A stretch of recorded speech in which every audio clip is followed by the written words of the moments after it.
नमस्कार प्यारे छात्रों, कैसे हो आप लोग। आई होप कि आप सब मस्त होंगे। हंसते रहे, मुस्कुराते रहे, स्वस्थ रहे और मस्त रहे। प्यारे छात्रों, आप लोगों का जो क्लास चल रहा है त्रिभुज का, वो त्रिभुज का क्लास रेगुलर करते हैं। और थेल्स का प्रमेय हमने कल बताया था, आज थेल्स के प्रमेय का विलोम बताएंगे, ठीक। क्योंकि कल थेल्स के प्रमेय का विलोम जब हम बता रहे थे, प्रमेय का विलोम, उस टाइम जो है वीडियो कनेक्शन जो है कट गया था, ठीक। इसी की वजह से जो है हम कल क्लियर नहीं कर पाए थे इस प्रमेय को, ठीक। तो हमें थोड़ा सा दुख हुआ कि थोड़ा सा वीडियो कट ऑफ हो गया। तो इसलिए जो है इस क्लास को हम स्टार्ट करते हैं। इसमें क्वेश्चन आएगा कि थेल्स का प्रमेय लिखें और उसे सत्यापित कीजिए, ठीक। तो या फिर ऐसे क्वेश्चन आएगा कि थेल्स का प्रमेय के विलोम को जो है दर्शाइए कि थेल्स का प्रमेय का विलोम होता है। ये आपको जो है क्वेश्चन पूछ सकता है। क्वेश्चन जैसा भी हो वैसा पूछ सकता है, इसमें कोई टेंशन वाली बात नहीं है। तो चलिए प्यारे साथियों, आप लोगों का ज्यादा टाइम नहीं लेते हुए आप लोगों के क्लास को स्टार्ट करते हैं। देखिए प्यारे साथियों, यहाँ पर जो है थेल्स प्रमेय का विलोम आ चुका है, ठीक।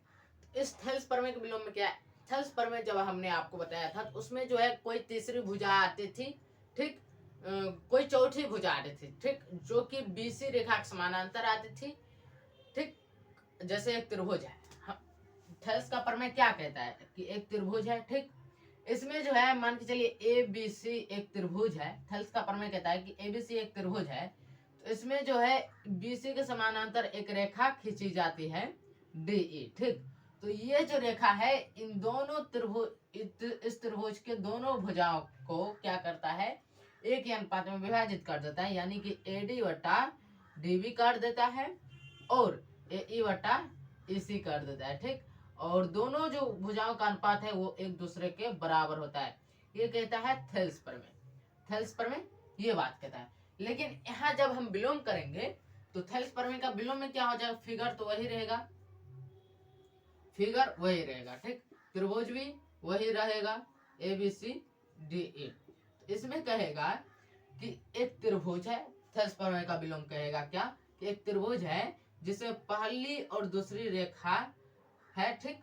लेकिन इसमें जो है इस त्रिभुज में जो है पहली और दूसरी रेखा को जो है एक समान अनुपात में कोई एक ऐसी रेखा आती है जो इन दोनों रेखा को जो है एक समान अनुपात में विभाजित कर देती है, ठीक। क्या कहेगा कि त्रिभुज की पहली और दूसरी रेखा है, ठीक। लेकिन इस त्रिभुज की पहली और दूसरी रेखा है, तो इस त्रिभुज की पहली और दूसरी रेखा को यानी कि ए बी और ए सी, इन दोनों रेखा को जो है कोई एक ऐसा रेखा आती है जो इन दोनों रेखा को जो है समान अनुपात में विभाजित कर देती है, ठीक। तो मान के चलिए डी रेखा आई जो इन दोनों को समान अनुपात में विभाजित कर दिया। तो क्वेश्चन कहेगा कि सिद्ध कीजिए कि ये डी रेखा जो है वो इस त्रिभुज की तीसरी भुजा के समानांतर है, यानी कि बीसी के समानांतर है। क्वेश्चन ये कहेगा इसमें, ठीक। क्वेश्चन समझ में आया क्या कह रहा है। कह रहा है कि अगर कोई त्रिभुज है जिसमें पहली और दूसरी रेखा को कोई त्रिभुज, एक त्रिभुज है जिसमें पहली दूसरी और तीसरी रेखा है, तो पहली दूसरी को रेखा को जो है तीसरी भुजा, जो है तीसरी भुजा छोड़िए, कोई एक ऐसा रेखा आती है जो पहली और दूसरी रेखा को एक समान अनुपात में विभाजित कर देती है। तो सिद्ध कीजिए कि वह रेखा, जो रेखा इन दोनों भुजाओं को समान अनुपात में विभाजित किया, वो रेखा जो है इस त्रिभुज की तीसरी रेखा के समानांतर है, यानी कि बीसी के समानांतर है। ये कहेगा सिद्ध करने के लिए थेल्स प्रमेय के विलोम में, ठीक। तो थेल्स प्रमेय के विलोम को कैसे सिद्ध किया जाएगा, यहाँ से अब आपको समझाना है। तो हमें लगता है आप लोग का ज़्यादा टाइम भी खर्च ना हो और आप लोग समझ भी जाए, तो फटाफट से आप लोग के क्लास को स्टार्ट करते हैं। भाई डस्टर देखते हैं किधर है, यहाँ तो नहीं मिला डस्टर, फिर भी देखते हैं। चलो पुराना वाला डस्टर से ही काम चलाना पड़ेगा आज। तो यहाँ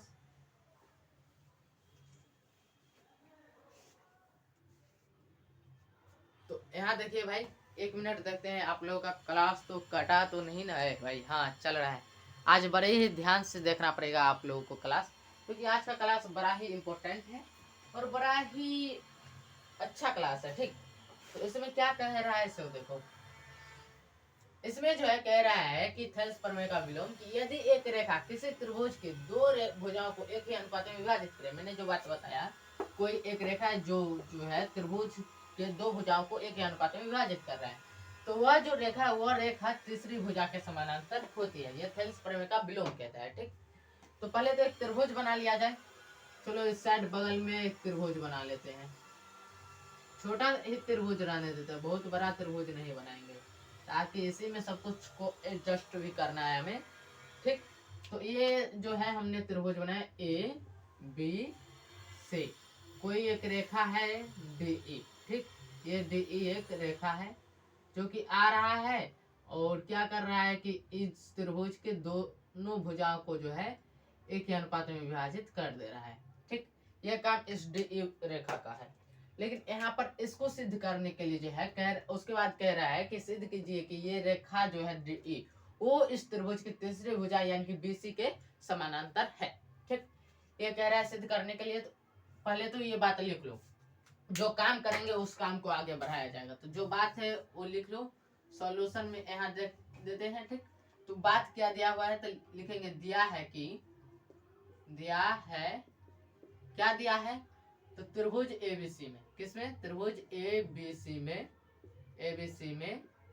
ठीक, त्रिभुज एबीसी में कोई रेखा आ रही है जो इस दोनों रेखा को जो है समान अनुपात में जो है विभाजित कर देती है। ठीक, तो किस अनुपात में, एक ही अनुपात में विभाजित कर रही है, तो एडी बटा डी बी इजकल टू में क्या आ जाएगा ए बटा ए सी।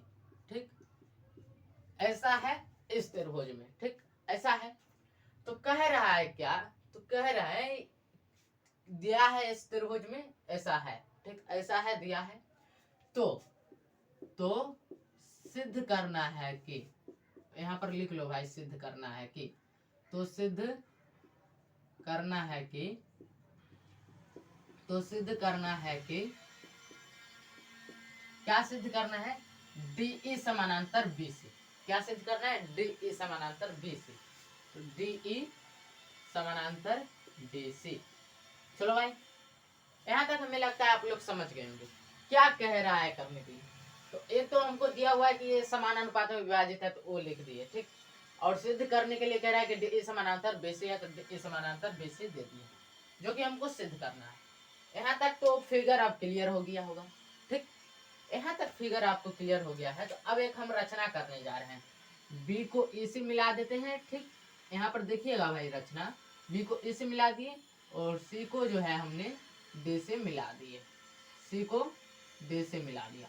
ठीक, और यही जो है हम लंब भी यहाँ पर इसी जगह से खींच देते हैं, ई से लंब डाल देते हैं किस पर, एडी भुजा पर।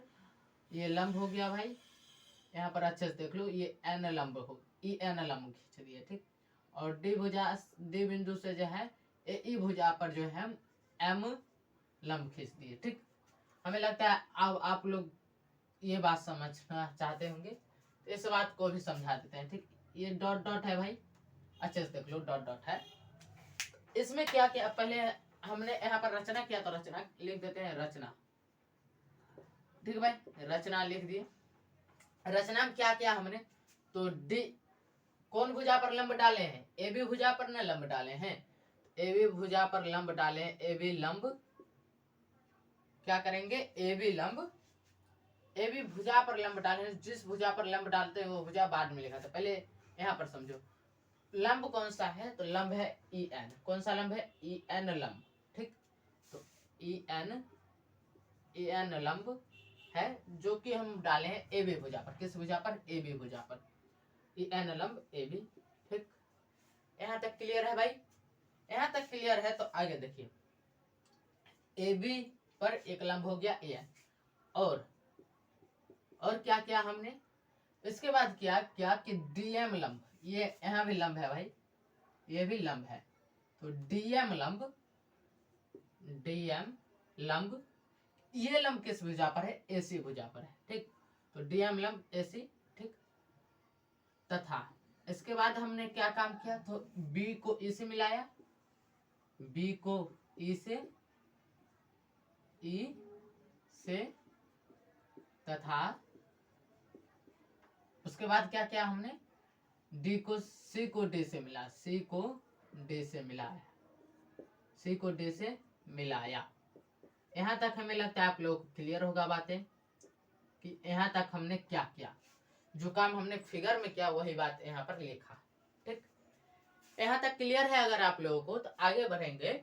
तो आगे अब हमको प्रमाण यानी कि सबूत देना पड़ेगा। ठीक, क्योंकि सिद्ध करना है तो सबूत तो देना पड़ेगा भाई। किसी को अगर साबित करना है कि ये अपराधी है तो उसको साबित करने के लिए जो है हमें सबूत की जरूरत पड़ती है। ठीक, गवाह समझते हो? गवाह, गवाह की जरूरत पड़ती है। अगर सामाजिक माहौल में देखें तो किसी को दोषी साबित करना है तो हमें गवाह की जरूरत पड़ती है, यानी कि सबूत की जरूरत पड़ती है।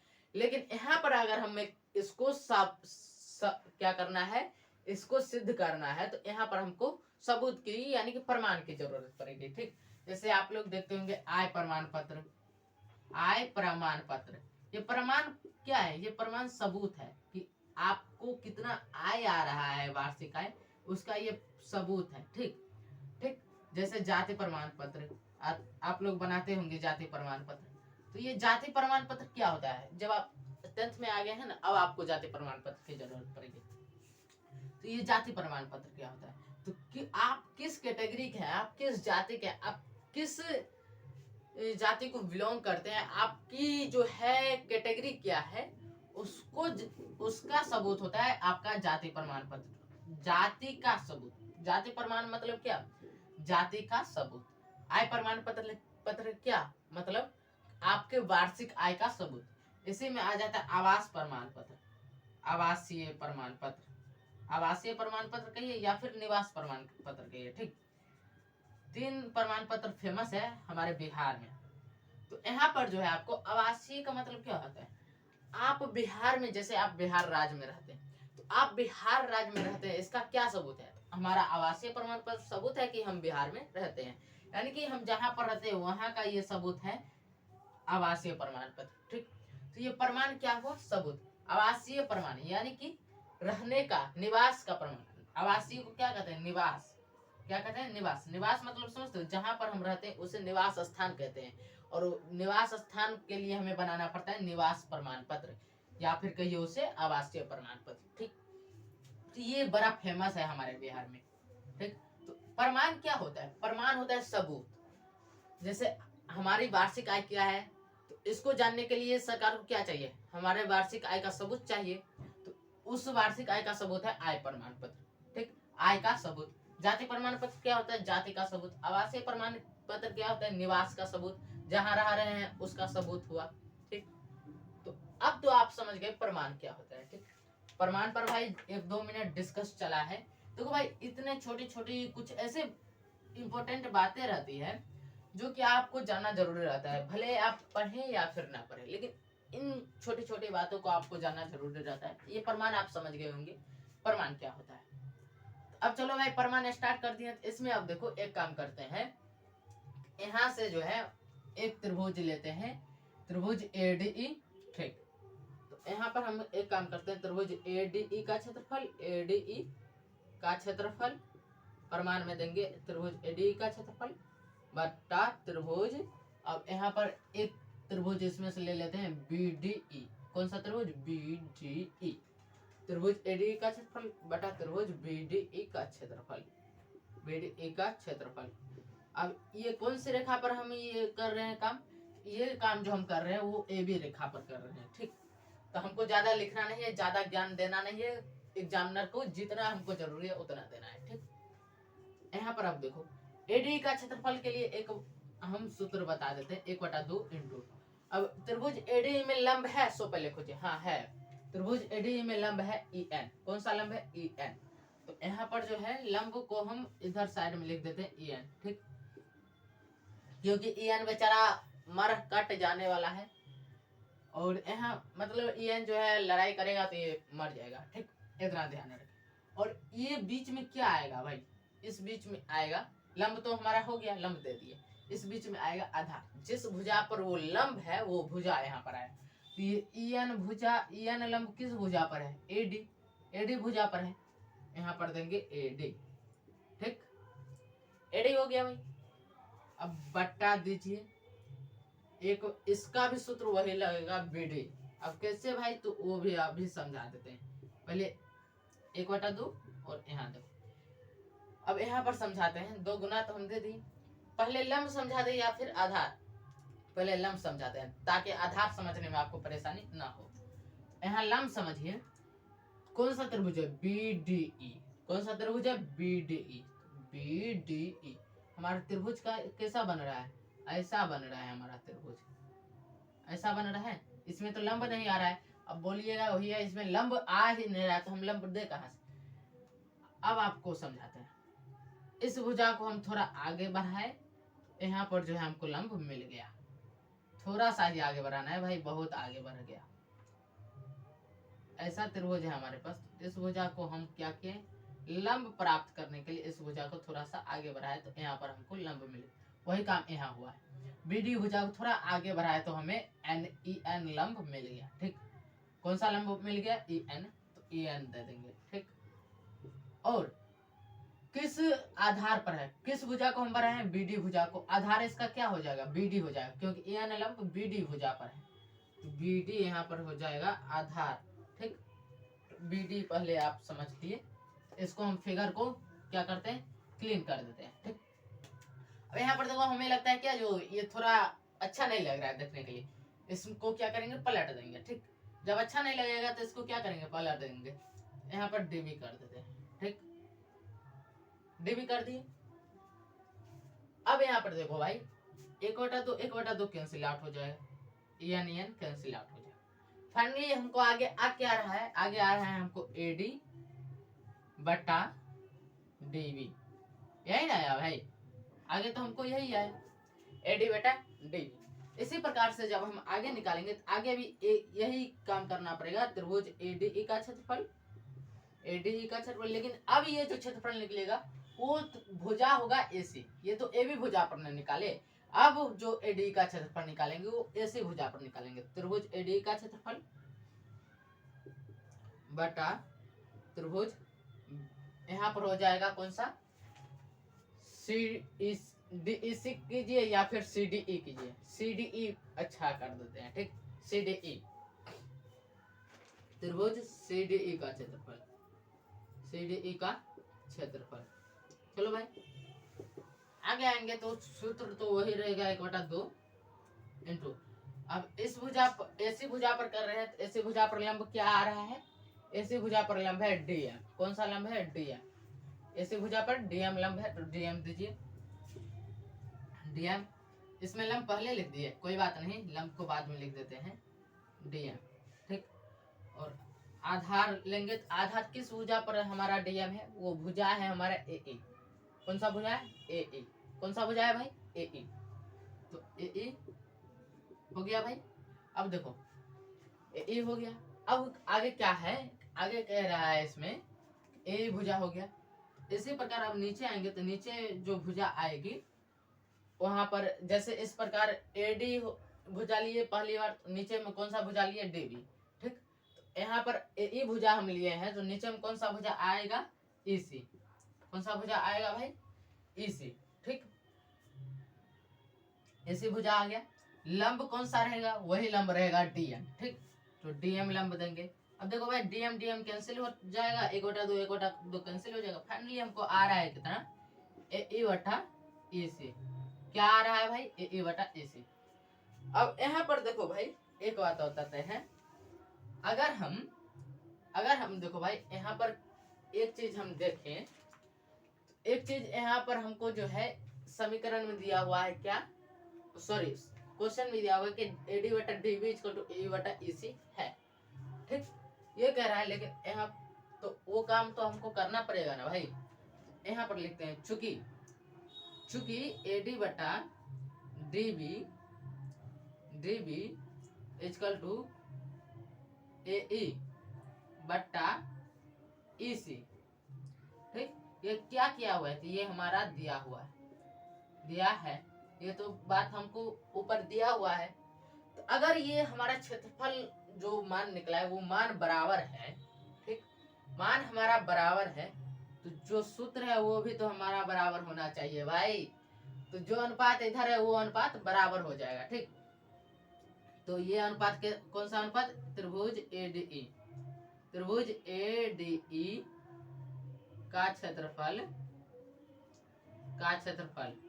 बट्टा त्रिभुज BDE का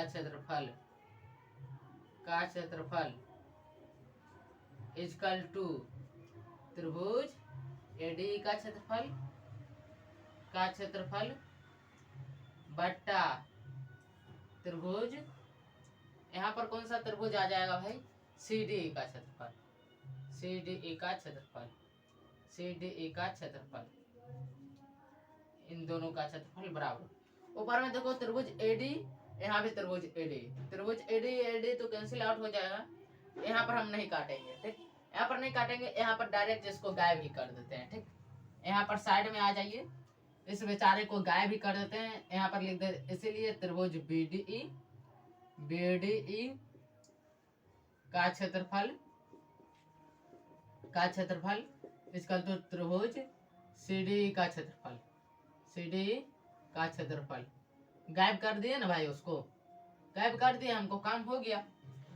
अब देखो भाई, चूंकि क्षेत्रफल बराबर हो गया और ये दोनों क्षेत्रफल जो बराबर हो रहा है वो एक ही त्रिभुज के अंदर है, तो आप लोग को एक बात हमने बताया था कि अगर एक ही त्रिभुज के अंदर दो त्रिभुजों का क्षेत्रफल अगर बराबर हो जाए, तो ये आप बात याद रखिए, अगर एक ही त्रिभुज के अंदर दो त्रिभुजों का क्षेत्रफल बराबर हो रहा है, तो उस त्रिभुज में जो त्रिभुज दिया हुआ है उस त्रिभुज के तीसरी भुजा के समानांतर जो भुजा आएगी वो भुजा आएगी जो भुजा उन दोनों भुजा को क्या कर रहा था, समानानुपात में विभाजित कर रहा था।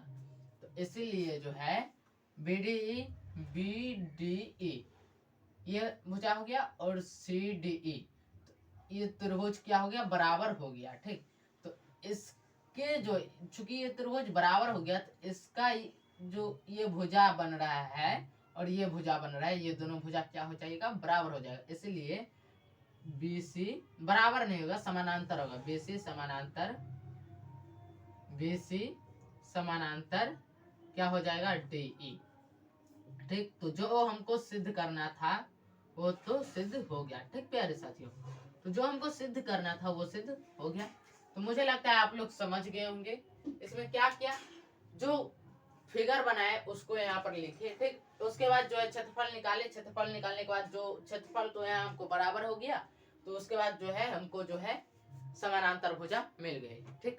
तो हमें लगता है प्यारे साथियों आप लोग समझ गए होंगे। तो चलिए प्यारे साथियों, थोड़ा सा बैकग्राउंड साउंड अब आना स्टार्ट हो गया, तो फिर भी चलिए प्यारे साथियों हमें लगता है आप लोग समझ गए होंगे। तो चलिए प्यारे साथियों आप लोग इसका स्क्रीनशॉट भी ले सकते हैं, मैं साइड हो गया हूँ, मुझे उम्मीद है कि आप लोग इसका स्क्रीनशॉट ले चुके होंगे, ठीक। तो चलिए प्यारे साथियों अगर आप लोग इसका स्क्रीनशॉट ले चुके होंगे तो चलिए चलते हैं नेक्स्ट क्वेश्चन पे।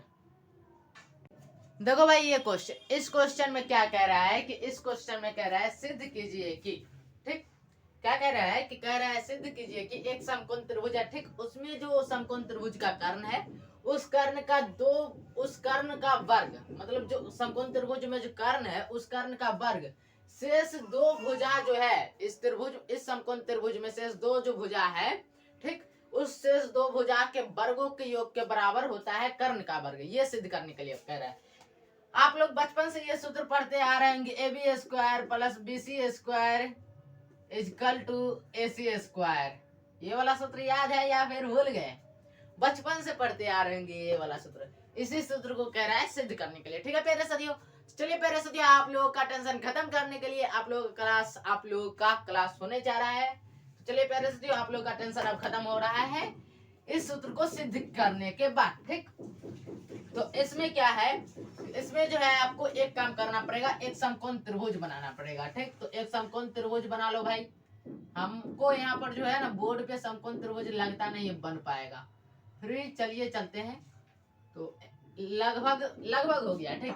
तो यहाँ पर समकोण त्रिभुज बना लिए, ठीक, समकोण त्रिभुज बना लिए। तो इसमें अब करना क्या है कि नेमिंग कर दीजिए ABC, नेमिंग कर दिए, ठीक, टेंशन खत्म।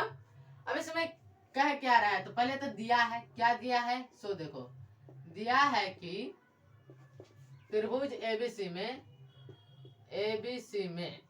ठीक, त्रिभुज ABC में क्या दिया हुआ है कि कोण B इक्वल टू 90 डिग्री, यानी कि ये एक समकोण त्रिभुज है, कोण B इक्वल टू 90 डिग्री, यही बात बस दिया है और कुछ नहीं दिया है, ठीक, यही बात दिया है कि कोण B इक्वल टू 90 डिग्री। तो कह रहा है, क्या कह रहा है, तो सिद्ध कीजिए कि सिद्ध कीजिए कि तो सिद्ध कीजिए कि क्या सिद्ध करना है, तो ए बी का स्क्वायर, ठीक, प्लस बी सी का स्क्वायर इजिकल टू ए सी का स्क्वायर, ठीक, ये बात हमको सिद्ध करना है। चलो भाई सिद्ध करने के लिए तैयार हो जाइए, लेकिन इसमें एक और काम करना है। क्या करना है, एक रचना कर दीजिए, ठीक। वो रचना ये करेंगे कि बी जो कोण है वहां से हम लंब डाल देंगे, बी बिंदु से लंब डाल देते हैं एसी भुजा पर, और उस वो लंब का नाम क्या रहेगा, बी डी। क्या नाम रहेगा, बी डी, ठीक। तो हमने यहाँ पर लंब डाल दिया बी डी। चलो भाई टेंशन खत्म करने के लिए यहाँ भी एक बात, एक पॉइंट जोड़ दीजिए, रचना। वो पॉइंट क्या जोड़ना है, रचना। रचना हम क्या लिखेंगे कि बी से डी को मिलाया, लेकिन मिलाने वाला यहाँ काम तो है नहीं, यहाँ पर लंब डाले हैं भाई, लंब डाले हैं, ठीक। तो मिलाने वाला काम तो किए नहीं है, तो बी डी लंब, बी डी लंब एक लिख दिए, बी डी लंब ए सी, ठीक, बी डी लंब ए सी। रचना में यही किए हैं, तो बस यही लिखना है, मैथ में ज्यादा लिखने की जरूरत नहीं पड़ती है। प्रमाण मतलब सबूत, तो क्या देना है, सबूत। अब इसमें देखो सबूत देने के लिए हमारे पास बचा है क्या है भाई, सब कुछ तो ये बेचारा लेके बैठा है, तो इसी से सबूत मांगेगा। ओ भैया सबूत दीजिए, आप ही से सबूत लेना है। इसमें एक काम करेंगे, त्रिभुज एबीसी, क्या लिखेंगे कि पहले त्रिभुज एबीडी लेते हैं, त्रिभुज एबीडी, एबीडी या फिर त्रिभुज एबीसी कीजिए, एबीडी और त्रिभुज एबीडी और त्रिभुज एबीसी में, त्रिभुज एबीसी में, एबीसी में, ठीक। इस त्रिभुज में देख रहे हैं एक चीज हमको मिल रहा है, त्रिभुज एबीडी से जो है हमको क्या मिल रहा है भाई, त्रिभुज एबीडी से जो है हमको 90 डिग्री का कोण मिल रहा है। क्या, तो एक कोण बी जो है, कोण बी 90 डिग्री है, चलो भाई ठीक है। लेकिन त्रिभुज एबीडी में जो क्या है कि कोण डी 90 डिग्री, कोण डी 90 डिग्री, ठीक। तो त्रिभुज एबीसी में हमको जो है यहाँ पर ऐसे कर लेते हैं, एबीसी और एबीडी में, ठीक, ऐसे ठीक रहेगा, एबीडी और एबीसी में। तो त्रिभुज एबीसी में जो है हमारा कौन सा, बी, और त्रिभुज एबीडी में कौन, डी, हमारा क्या है 90 डिग्री है, तो यहाँ पर लिख देते हैं 90 डिग्री। चलो अब तो समझ जाएंगे, या फिर ऐसे कोष्ट में लिख देते हैं समकोण। क्या लिख देते हैं भाई, समकोण है, इसलिए ये दोनों जो है बराबर हो गया, ठीक। और अगला जो बात आएगा वो बात एक और आएगा, वो बात क्या आ रहा है भाई, क्या आ रहा है, क्या आ रहा है, क्या आ रहा है, देख लो देख लो देख लो देख लो देख लो। वो बात ये आ रहा है कि वो बात इसमें ये आ रहा है कि त्रिभुज एबीडी में भुजा ए बी, ठीक, और त्रिभुज एबीसी में भुजा ए बी, दोनों क्या है, उभयनिष्ठ है। तो यहाँ पर लिख दो भाई उभयनिष्ठ, उभयनिष्ठ, उभयनिष्ठ, क्योंकि ये भुजा दोनों में है।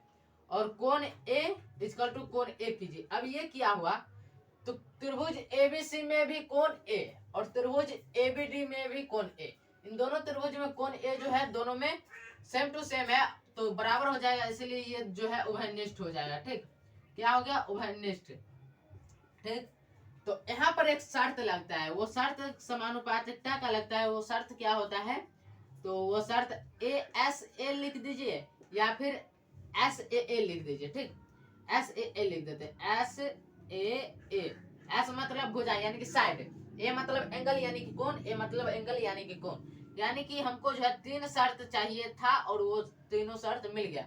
कोण भी बराबर हो गया, 2 कोण हमको बराबर हो गया, एक भुजा बराबर हो गया। तो इस शर्त से जो है हमारा ये त्रिभुज और ये त्रिभुज, दोनों त्रिभुज जो है समानुपाती हो जाएंगे, ठीक। तो त्रिभुज एबीसी, एबीसी समानुपाती का चिन्ह दे देंगे, त्रिभुज एबीडी, एबीडी। जब त्रिभुज समानुपाती होंगे, समानुपाती नहीं भाई, समरूप, ये समरूप का चिन्ह है, समानुपाती में ऐसे करके देना पड़ता है, ठीक। ये समरूप का चिन्ह है, इसको क्लीन कर देते हैं। जब त्रिभुज हमारा समरूप हो जाएगा तो इसमें जो है जो चीज बराबर होने वाला रहेगा उसको बराबर कर देंगे। ये त्रिभुज समरूप हो गया, यहाँ से जो है इस त्रिभुज का क्या करेंगे, कर्ण, और इस त्रिभुज का कर्ण, दोनों त्रिभुज के कर्ण को बटा में ले लेते हैं। तो एबीसी त्रिभुज का कर्ण हो जाएगा एसी, ठीक, बटा में इस त्रिभुज का कर्ण क्या हो जाएगा, एडी, एडी नहीं भाई एबी, इस त्रिभुज का कर्ण ए बी हो जाता है, ए बी दीजिए, AC बटा ए बी, AC इस एबीसी त्रिभुज का कर्ण AC और एबीडी त्रिभुज का कर्ण हो जाएगा AB। तो ये दोनों जो कर्ण है ये अनुपात में आ गए, इक्वल टू दीजिए, और इक्वल टू अब क्या हो रहा है भाई, तो सो देख लो। अब जो इक्वल टू आ रहा है ये तो कर्ण वाला तो काम कर दिए, अब इसमें जो है आगे क्या करेंगे, एक काम तो इसका हो गया, AC बटा AB कर दिए, ठीक। अब AB देखो, AB है हमारा इस त्रिभुज का लंब, ठीक। AB बटा BD कर दो, AD कर दो तो अच्छा रहेगा। इस त्रिभुज का लंब क्या लंब करें, हाँ लंब भी कर देते हैं, इस त्रिभुज का लंब और इस त्रिभुज का आधार कर देते हैं, ठीक।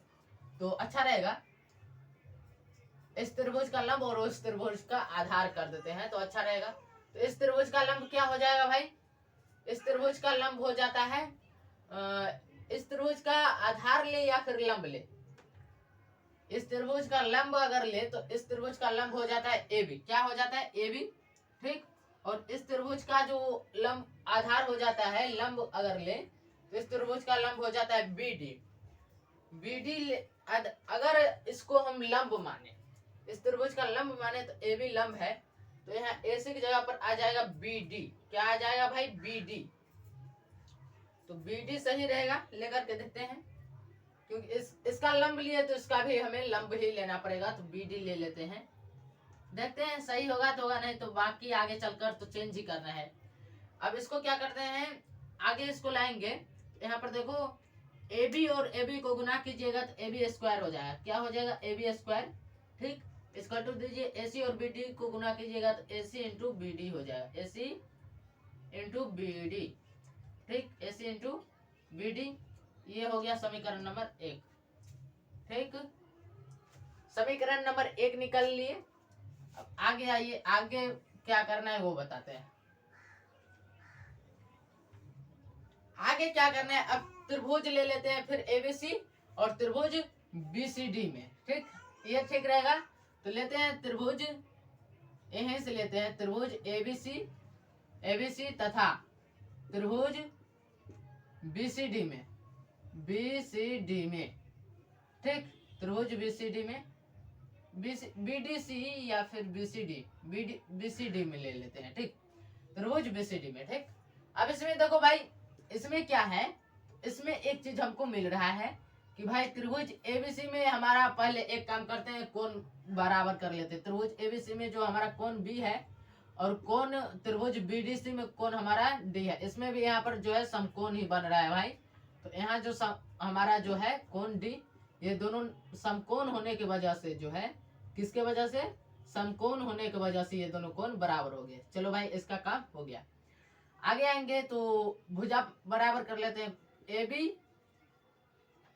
AB भुजा होगा, नहीं होगा भाई, BD ABC, इसमें BC भुजा बराबर हो जाएगा, क्यों, तो देखो त्रिभुज ABC में BC भुजा आएगा, ठीक, और त्रिभुज BCD में भी BC भुजा आएगा, तो ये उभयनिष्ठ होने के कारण जो है बराबर हो जाएगा, किसके कारण, उभयनिष्ठ होने के कारण जो है ये बराबर हो जाएगा, ठीक।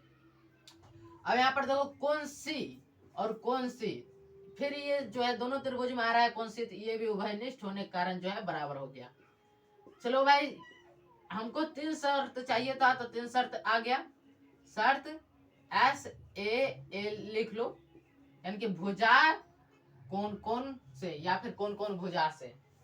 यहाँ पर जो है इंक थोड़ा कम पड़ रहा है, आप लोग को दिखाई पड़ रहा होगा या फिर नहीं पड़ रहा, दिखाई पड़ रहा होगा, उसमें भी डाउट है, इसलिए थोड़ा इंक की जरूरत है हमें। इंक हो गया। यहाँ पर जो है भाई किस शर्त से आया, SAA से। आपको देख लेते हैं ये शर्त वाला जो लिखे है वो दिख रहा है या फिर नहीं, थोड़ा थोड़ा दिख रहा है, फिर भी काम चल जाएगा। SAA से, तो यहाँ पर शर्त SAA से क्या हो गया कि त्रिभुज ABC समानुपाती हो गया, हम समानुपाती सॉरी सर्वांग सम नहीं भाई, समरूप, क्या हो गया, समरूप हो गया किसके, त्रिभुज BCD के। जब त्रिभुज समरूप हो गया तो इसमें भी क्या करेंगे, जो काम यहाँ किए थे वही काम यहाँ करेंगे। ABC का कर्ण क्या हो जाएगा भाई, ABC का कर्ण हो जाएगा AC, ठीक, बटा त्रिभुज बीसीडी का कर्ण क्या हो जाएगा, बीसीडी का कर्ण हो जाएगा बीसी, ठीक, इक्वल टू दीजिए। अब त्रिभुज एबीसी का लंब ले लेते हैं, त्रिभुज एबीसी का लंब हो जाएगा क्या भाई, त्रिभुज एबीसी का लंब अगर ले तो इधर से तो लंब नहीं होगा, त्रिभुज एबीसी का इधर से हो जाता है क्या भाई, आधार, ठीक। तो त्रिभुज एबीसी का आधार लेना पड़ेगा भाई, आधार लेना पड़ेगा। इधर से अगर हम ले तो इधर से आधार, त्रिभुज एबीसी का आधार लेंगे इधर से, तो इधर से ये जो है हमारा कभी आधार होगा कभी लंब होगा, ठीक। लेकिन यहाँ हम ये लेते हैं त्रिभुज एबीसी का आधार, क्या लेते हैं, आधार, क्या लिए भाई, आधार, आधार ही लेना उचित रहेगा, या फिर भाई यहाँ पर लेते हैं क्या, आधार लेंगे तो फिर इसका आधार, हाँ भाई आधार लेना उचित रहेगा। बीडी यहाँ लिए तो बीडी तो लंब ले लिए, ए बी कहाँ से लिए भाई, ए बी यहाँ पर लंब लिए तो बीडी लंब लिए, ठीक। यहाँ पर आधार को लेते हैं, ठीक। एक बार हम लंब ले चुके हैं भाई, यहाँ पर देखो ए बी बीडी करके हम लंब ले चुके हैं, यहाँ पर आधार ले लेते हैं, ठीक। तो आधार यहाँ पर हो जाएगा इस त्रिभुज का आधार हो जाएगा बीसी, ठीक। एबीसी का आधार क्या हो गया, बीसी, और बीसीडी का आधार क्या हो जाएगा भाई, बीडीसी का आधार हो जाएगा डीसी, क्या हो गया भाई, डीसी, ठीक। तो हमें लगता है यहाँ तक आप लोग समझ गए होंगे, ठीक, यहाँ तक समझ गए होंगे। तो यहाँ पर बीसी बीसी कैलकुलेशन करेंगे तो बीसी स्क्वायर हो जाएगा, इक्वल टू में आ जाएगा एसी, ठीक, इंटू डीसी, ठीक, आ गया एसी इंटू डीसी। तो हमें लगता है यहाँ तक लगभग क्लियर होगा आप लोगों को। तो इसको समीकरण नंबर 2 मान लेते हैं। अब समीकरण 1 और 2 को जोड़ देंगे, ठीक। तो समीकरण 1 प्लस 2 कर देते हैं, ठीक। समीकरण 1 और 2 को जोड़ेंगे तो यहाँ पर हमको क्या मिल रहा है, A B square plus B C square. तो लेफ्ट हैंड साइड में हो जाएगा A B square plus B C square, ठीक। राइट हैंड साइड में क्या हो जाएगा, A C into B D, A C into B D, ठीक, प्लस यहाँ पर AC into D C, AC into D C. ये बात हो गई भाई। तो यहाँ से AC जो है हमारा कॉमन हो रहा है, एक काम करेंगे A B square plus B C square लिखेंगे क्योंकि लेफ्ट हैंड साइड में है, और AC यहाँ से कॉमन लेंगे, AC कॉमन लीजिए तो BD क्या है भाई, BD plus DC, BD plus DC, BD और DC मिलकर तो कोई बना नहीं रहा है, इसलिए यहाँ पर BD की जगह पर AD होना चाहिए था भाई, क्या होना चाहिए था, AD। अब कैसे हुआ, तो AB देखो, AB जो है हमारा लंब वाला हो गया जिस पर हम लंब लिए थे, ठीक। तो AB हमारा यहाँ पर हो गया लंब वाला, तो यहाँ पर AD भी जो है हमारा लंब वाला ले लिए, ठीक। तो BD AB बटा BD की जगह पर AD होना चाहिए था हमारा, ठीक। इसी की वजह से जो था यहीं पर थोड़ा डाउट था। तो यहाँ पर क्या होना चाहिए था भाई, AD हो गया भाई, यही कंफ्यूजन था। देखो AB जो है, AB हमारा इस त्रिभुज का अगर इसको लंब माने तो ये हमारा आधार हो गया, और इस त्रिभुज का ये लंब हुआ तो ये इसका आधार हो गया, ठीक। ये इसका क्या हो गया, आधार हो गया।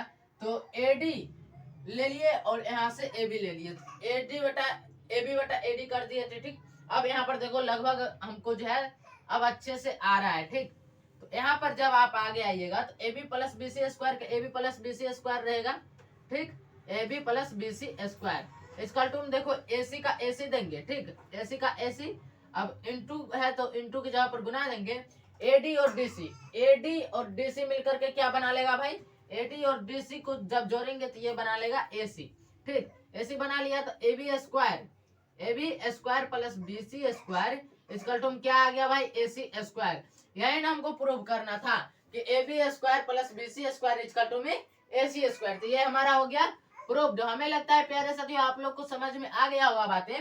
क्या क्या हमने किस समरूप कर लिया, पहले त्रिभुज को 2 बार समरूप किए, दोनों त्रिभुज को, पहले इस त्रिभुज और ABC त्रिभुज को समरूप किए, फिर इस त्रिभुज और ABC त्रिभुज को समरूप किए, ठीक।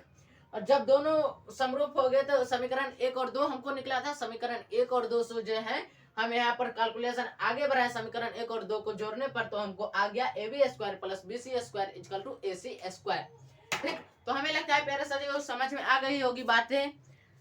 अगर आप पूरा ध्यान से किए होंगे क्लास तो आप लोगों को समझ में आ गई होगी बातें, ठीक। हमें जो उम्मीद है तो प्यारे साथियों, हमें लगता है कि आप लोग समझ गए हैं। तो मैं तो साइड हो गया हूँ, तो आप समझ सकते हो मैं साइड क्यों हुआ, तो स्क्रीनशॉट लेने के लिए। तो मुझे उम्मीद है आप लोग स्क्रीनशॉट ले चुके होंगे।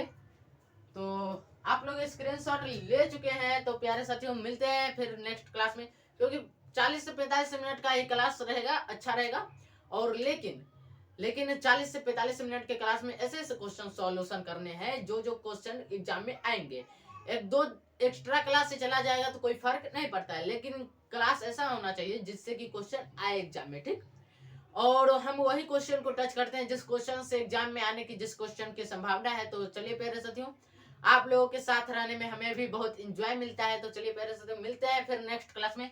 इसका आप स्क्रीनशॉट भी ले चुके हैं, तो आप लोग प्रैक्टिस कीजिएगा। बस दो दो ही हम थ्योरम करा रहे हैं, ज्यादा नहीं करा रहे हैं, बस दो दो थ्योरम करा रहे हैं ताकि आप लोगों को अच्छे से समझ में आए, ठीक। तो प्यारे साथियों, मिलते हैं नेक्स्ट क्लास में। तब तक के लिए हंसते रहिए, मुस्कुराते रहिए, स्वस्थ रहिए और मस्त रहिए। जय हिंद, जय भारत।